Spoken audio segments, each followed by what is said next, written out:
依持正见，倡导实修。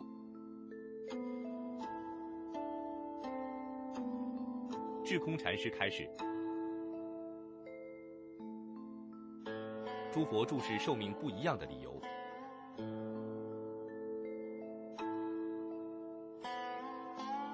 有人问，最近念了地藏经，经中说某某佛的寿命为多少劫？是指佛在他的国度里度众生的时间吗？为什么佛与佛的寿命不一样？是否是在因地中发心和誓愿不一样的结果？智空禅师开示：诸佛住世的寿命是不一样的，最起码有3个理由。第一，劫运不同。住世的时间要看那个佛当时所处世界的劫运。假如当时所有人寿命都很长，能活5万岁甚至1劫，那么应劫运到那个世界成就的佛的寿命也一样很长。释迦牟尼佛来我们这个世界的时候，当事人的劫运寿命是100岁左右，释迦牟尼佛也可以有100岁的寿命，这是由劫运的共同性决定的。第二，缘起不同。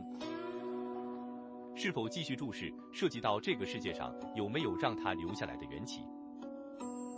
一些五通仙人，或者密宗成就共同悉地的一些修行人，都能延续自己的寿命很久很久，何况佛呢？佛当然有这个能力，只是他要观察有没有继续住世的缘起，而决定是否继续住世。释迦牟尼佛当时住世80岁的时候，为了启发阿难祈请自己住世久一点，就对阿难说：古来的佛可以住世1劫呀。但是阿难尊者当时被魔附住了心，就是不懂得赶快祈请佛陀也长久住世1劫。如果阿难当时就祈请佛陀长久住世，可能佛陀现在还活着，我们就有希望去礼拜他。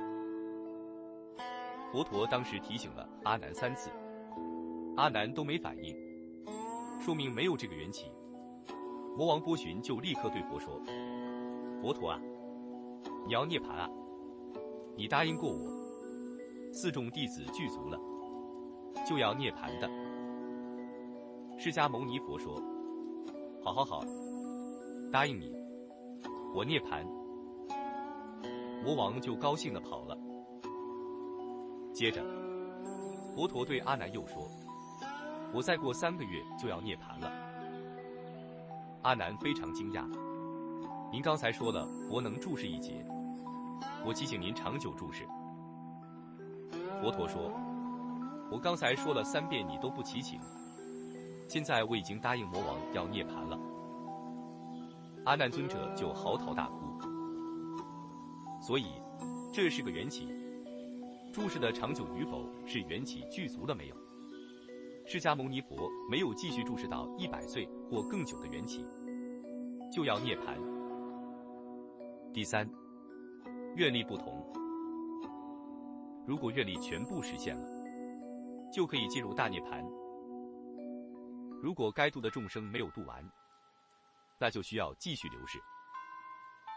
释迦牟尼佛做菩萨时发500大愿，就是要在我们现在的五浊恶世的生存环境下成佛救度众生，并且发愿教法要延续正法、相法、末法3期长久的时间，这样可以更广泛的利益众生。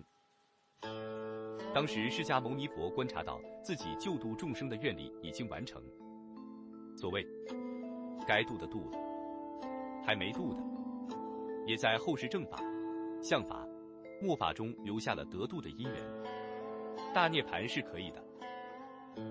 所以佛就大涅槃了。